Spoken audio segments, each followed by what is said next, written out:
Okay, so we know that meal planning and the food choices we make or break our results. If we will meet our goals or if we won't. So let's talk a minute about getting ready for a successful month. So you got your book. Make sure you are familiar with figuring out your calorie goal and what that looks like, of how many portions that you get according to your calories. So how many fruits and vegetables you get, how many proteins, how many healthy fats, all those things. Make sure that you understand what your goal is. And you have your tally sheets. I'm not sure if I have this in the group files, but I'm gonna make sure that I add this.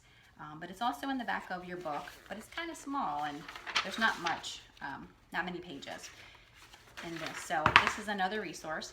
And what you do is each day, just like this, you tally it off.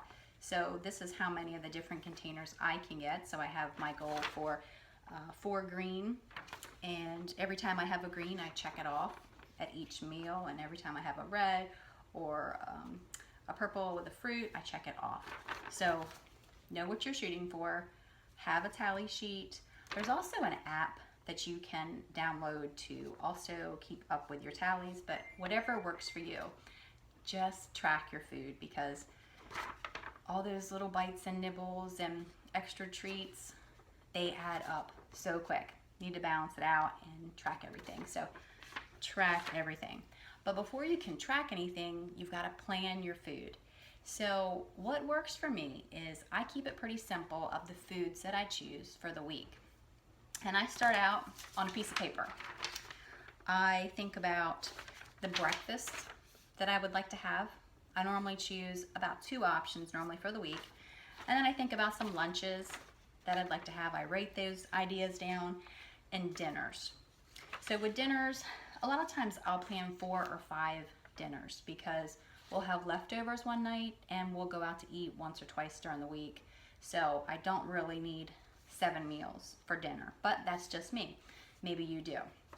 So just getting some rough ideas, some possibilities for your meals written down will help you get focused.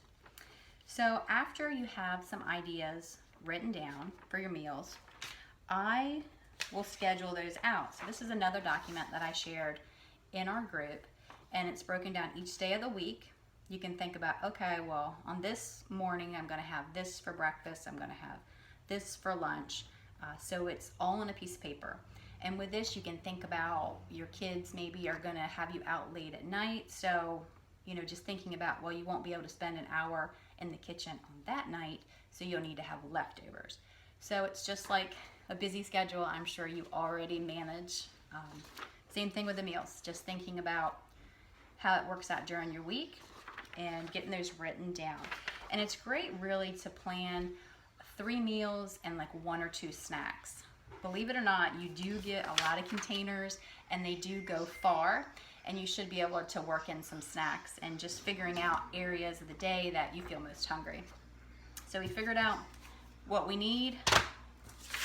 We're gonna track it and plan it. So think about what you like to eat. Just keeping away from processed foods as much as you can will really help you stay fuller and will help you meet your needs a lot quicker, and will be in the plan a lot better. So you may have noticed in your book, like here's the red container for protein, there is a long list. And the food choices that are towards the top are the better choices.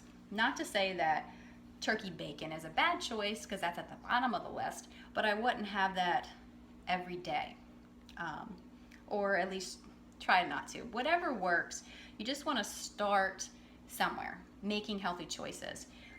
But try to stay towards the top if you can. Maybe try some different food options. So here's a couple things just to consider for you as you're planning out your week. If I can help you with any questions, feel free to shoot me a message and I will be in touch. So good luck with that. Oh, and one other thing I wanted to mention, these containers are really helpful to me. I bought these on Amazon. I got a ton of them. They weren't a lot of money, but I will pre-pack lunches in these, just fill them up, and they're ready to go.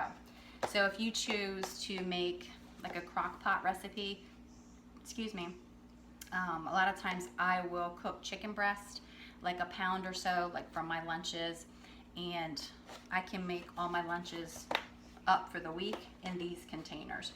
So whatever helps you make it simpler and it's going to work in real life. So these containers work well for me. Also, these cute little new containers I got, using these with my husband and with my kids. These are cute little sandwich containers or some sort of like entree chicken or turkey burger or whatever can go in here. And then you can put some vegetables, salad dressings, and it all snaps together and has a little pulley pack. But anyway, so that's my fun new little toy I'm playing with. But just keep it simple.